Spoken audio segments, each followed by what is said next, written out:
Students, अब हम exercise 2.2 शुरू कर रहे हैं। इस एक्सरसाइज में हमें कहा जा रहा है फाइंड फ्रॉम फर्स्ट प्रिंसिपल्स। हमें फर्स्ट प्रिंसिपल्स की मदद से the derivative of the following expression with respect to their respective independent variable. यानी हमें ये कहा जा रहा है कि जो क्वेश्चन के अंदर इन्वॉल्व वेरिएबल होगा with respect to that variable हमें डेरिवेटिव लेना है। तो कुछ क्वेश्चन में x वेरिएबल है, कुछ क्वेश्चन में t वेरिएबल है और कुछ क्वेश्चन में z वेरिएबल है। जैसे ये पहला पार्ट है, इसमें x वेरिएबल है, इंडिपेंडेंट वेरिएबल। तो लेट हमने डिपेंडेंट वेरिएबल y लेट कर लिया। y में students increment y plus delta y। इधर जितने भी इस एक्सरसाइज में क्वेश्चन होंगे 2.2 में, उन सब में ये पैटर्न होगा कि ये देखें कोई वेरिएबल के साथ कांस्टेंट मल्टीप्लाई हो रहा होगा। जैसे ये स्टूडेंट्स मैं लिख रहा हूँ ax प्लस बी, तो ये a कांस्टेंट है, ये मल्टीप्लाई हो रहा होगा, तो a वैसे ही रहेगा। हम स्टूडेंट्स इंक्रीमेंट वेरिएबल में लेंगे। हमने वेरिएबल में इंक्रीमेंट लिया x प्लस डेल्टा x। याद रखें वैसे भी जब भी हम डेरिवेटिव लेते हैं और कांस्टेंट वेरिएबल से मल्टीप्लाई हो रहा होता है तो कांस्टेंट वैसे आएगा। हम इंक्रीमेंट किस में लेंगे? वेरिएबल में। अब आए जी, कांस्टेंट को अंदर मैंने मल्टीप्लाई कर लिया। अब क्वेश्चन में अगला स्टेप ये है कि इक्वेशन 2 - 1 हम करेंगे। तो इक्वेशन 1 की लेफ़्ट साइड को लेफ़्ट साइड से, 2 की लेफ़्ट साइड को इक्वेशन 1 की लेफ़्ट साइड से और 2 की राइट साइड को इक्वेशन 1 की राइट साइड से सब्ट्रैक्ट किया। जब हम स्टूडेंट्स यहाँ पे पहुँचेंगे तो ये याद रखें जो चीज़ आगे माइनस के साथ है बाद में, वही चीज़ हमने इधर अंदर से कॉमन लेनी है। या दूसरे लफ्ज़ों में हम डेल्टा एक्स के अलावा जो भी है वो कॉमन लेंगे। That's why ax plus B को अरेंज किया। इसको अब यहाँ से देखें, ये कॉमन उठाया। जब यहाँ ax प्लस बी को कॉमन लेंगे तो यहाँ इसकी जगह 1 रह जाएगा और ये a डेल्टा एक्स के नीचे ax प्लस बी होगा। अब इसकी अलग पावर और इसकी अलग पावर हम ले लेंगे। ये देख लें, इसकी अलग पावर और इसकी अलग। अब आगे स्टूडेंट्स वही पैटर्न है, सिर्फ फ़र्क इतना है क्या कि हम ये ax प्लस बी, ये जो माइनस के आगे पड़ा है वही इधर अंदर से भी कॉमन लेंगे। या दूसरे लफ्ज़ों में डेल्टा एक्स के अलावा जो भी अंदर दो टर्म्स हैं वो कॉमन लेनी है। दैट्स वाई इनको रीअरेंज किया, यही चीज़ फिर अंदर से कॉमन ली। बाकी अब वही पैटर्न। ये देखें, अब इस पे हम बाइनोमियल थ्योरम लगाएंगे। बाइनोमियल थ्योरम में हम लास्ट टर्म लिखते हैं, लेकिन बाइनोमियल एक्सपेंशन में हम लास्ट टर्म नहीं लिखते। तो वो क्या है, अब आगे ये देख लें। ये बाइनोमियल थ्योरम लग रहा है इस पर, ये देख लें बाइनोमियल थ्योरम इस पे लग रहा है। तो डेल्टा वाई हमारे पास आया ax प्लस बी, अंदर ये 1 plus nx plus n into n minus 1/2 factorial. लेकिन यहाँ पे अप टू सो ऑन नहीं, टोटल यहाँ पावर 3 है तो अंदर 4 टर्म्स होनी है, तो सो ऑन ना करें। अब यहाँ पे लास्ट टर्म पे भी हमने पावर n लिखनी होती है बाइनोमियल थ्योरम में। तो यहाँ n 3 है तो लास्ट टर्म पे हमने ये 3 लिखा और एंड पे आगे वही -1 1 से कट। मैं फिर रिपीट करूँ, बाइनोमियल थ्योरम में पहली टर्म 1 लिखते हैं, आगे nx, आगे n into n minus 1/2 factorial, वैसे हम लिखते हैं प्लस सो ऑन। और आखिर में हमने लास्ट टर्म पे जो है ना उस पे भी, यानी b पे n, हम जो लास्ट टर्म होती है उस पे हमने पावर n लिखनी होती है और फिर -1।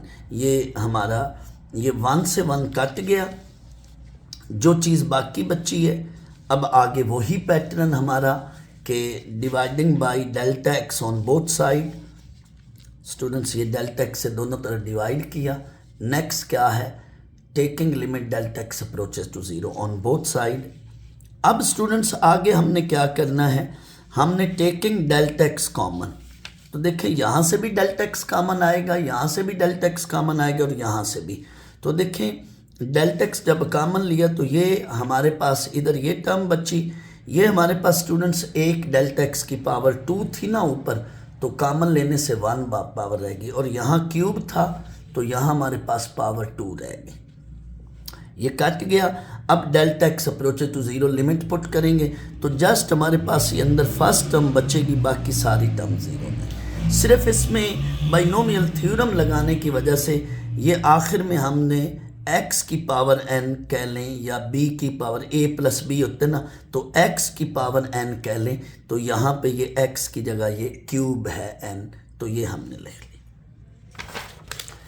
अब आगे जैसे ही हम इस पर लिमिट पुट करेंगे इस क्वेश्चन में, जैसे ही डेल्टा एक्स से डेल्टा एक्स कटेगा तो आगे स्टूडेंट्स हमने क्या करना है, हमने इस पे लिमिट पुट कर देनी है। जैसे ही हम लिमिट पुट करेंगे तो अंदर हमारे पास ये टर्म रह जाएगी, फर्स्ट टर्म बच जाएगी, बाकी 0।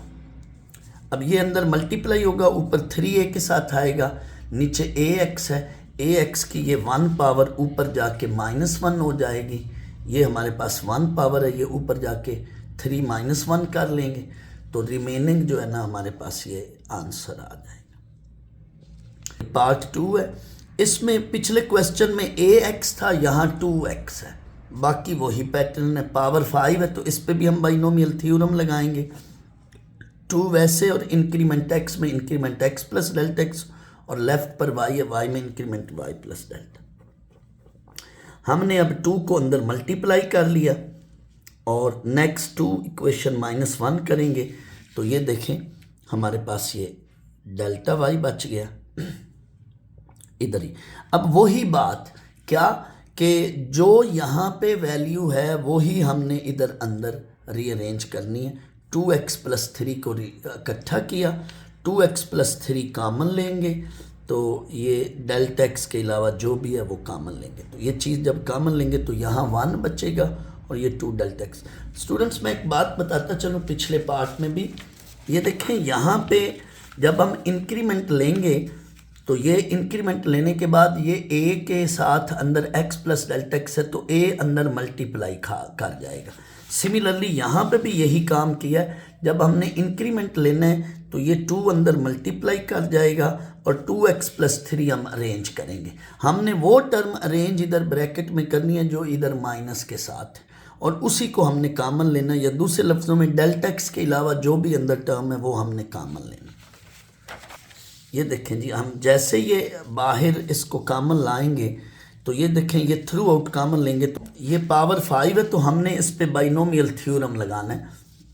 बाइनोमियल थ्योरम मैंने आपको बेटा देखें पिछली एक्सरसाइज जो 2.1 एक्सरसाइज है उसमें क्वेश्चन 1 का जो पार्ट, एक पार्ट है 12 और एक पार्ट है 13। 12 और 13 में डिटेल से बताया हुआ, मैं इधर फिर थोड़ा सा आपको हिंट दे देता हूँ।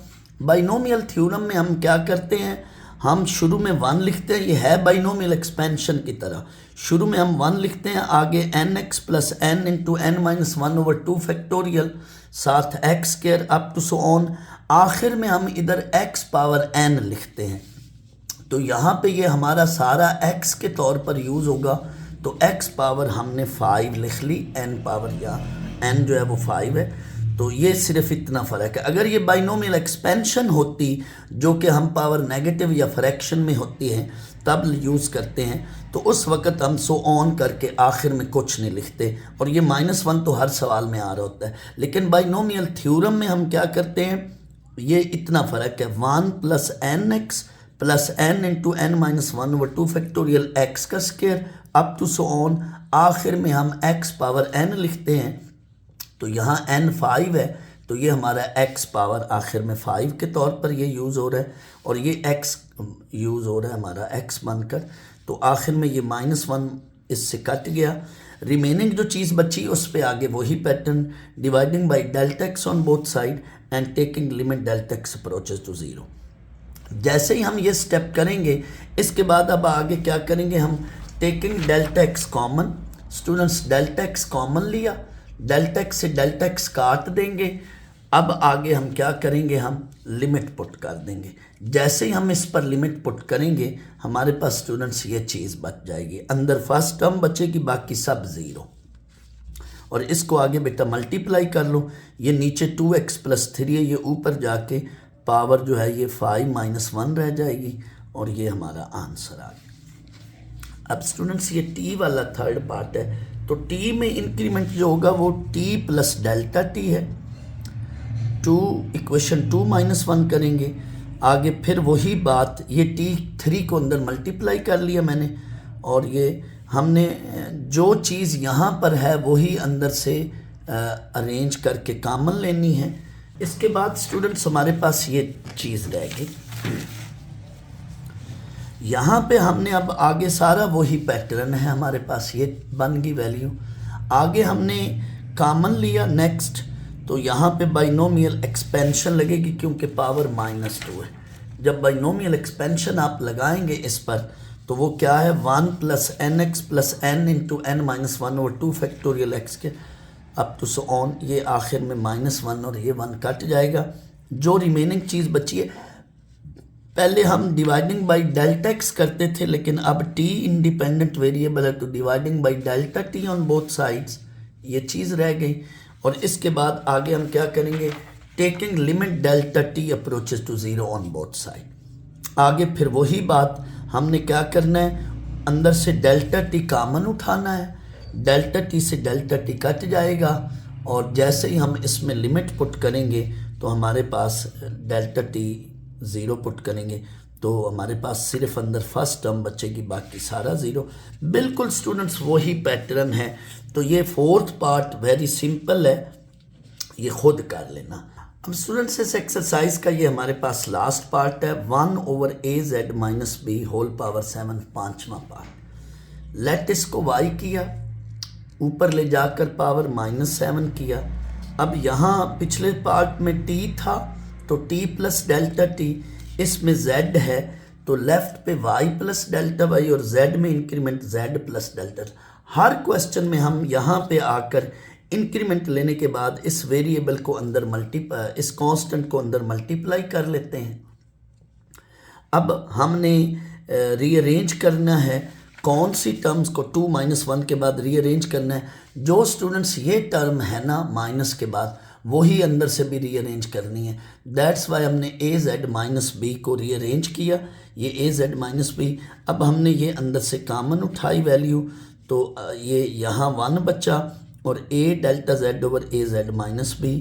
आगे इसको देख लें, ये वही पैटर्न है सब क्वेश्चन में, सेम पैटर्न है। अब इसको थ्रू आउट कॉमन लिया तो हमारे पास ये चीज़ बच गई। अब हम इस पर बाइनोमियल एक्सपेंशन लगाएंगे। ये बाइनोमियल एक्सपेंशन लगाई हमारे पास 1 + nx + n × n-1/2 फैक्टोरियल, इसका स्केयर, ये स्टूडेंट स्केयर हो गया अप टू सो ऑन -1। 1 से 1 कट जाएगा, बाकी हमारे पास ये चीज़ बच गई। लेफ्ट पे डेल्टा y ही है, बाकी हमारे पास ये चीज़ बच गई। स्टूडेंट्स यहाँ से अब आगे जो है हमने क्या करना है, हमने आगे dividing by delta z on both side, dividing by delta z on both side किया तो लेफ्ट पे delta y by delta z, और इधर नेक्स्ट है taking delta z approaches to 0। अगर x है तो डेल्टा x से डिवाइड करना और डेल्टा x अप्रोचेस टू 0। अगर t है तो डेल्टा t से डिवाइड करना और डेल्टा t अप्रोचेस टू 0। अगर z है तो डेल्टा z से डिवाइड करना और डेल्टा z अप्रोचेस टू 0। अब हमारे पास स्टूडेंट्स लेफ्ट साइड पे dy/dz बचेगा, और पिछले सवाल में लेफ्ट साइड पे dy/dt बचेगा, और राइट साइड पे वही काम। अब आगे टेकिंग डेल्टा z कॉमन, जैसे ही डेल्टा z कॉमन लेंगे अंदर ये चीज़ रह जाएगी और ये काट देंगे। नेक्स्ट हम limit delta z approaches to 0 करेंगे। जैसे ही डेल्टा z अप्रोचेस टू 0 करेंगे स्टूडेंट्स, तो हमारे पास ये चीज़ बच जाएगी, अंदर फर्स्ट टर्म बच जाएगी, बाकी 0। और फिर ये नीचे जो है az - b, इसको ऊपर ले जाएं, ऊपर ले जाकर पावर -1 कर लें, और ये माइनस ये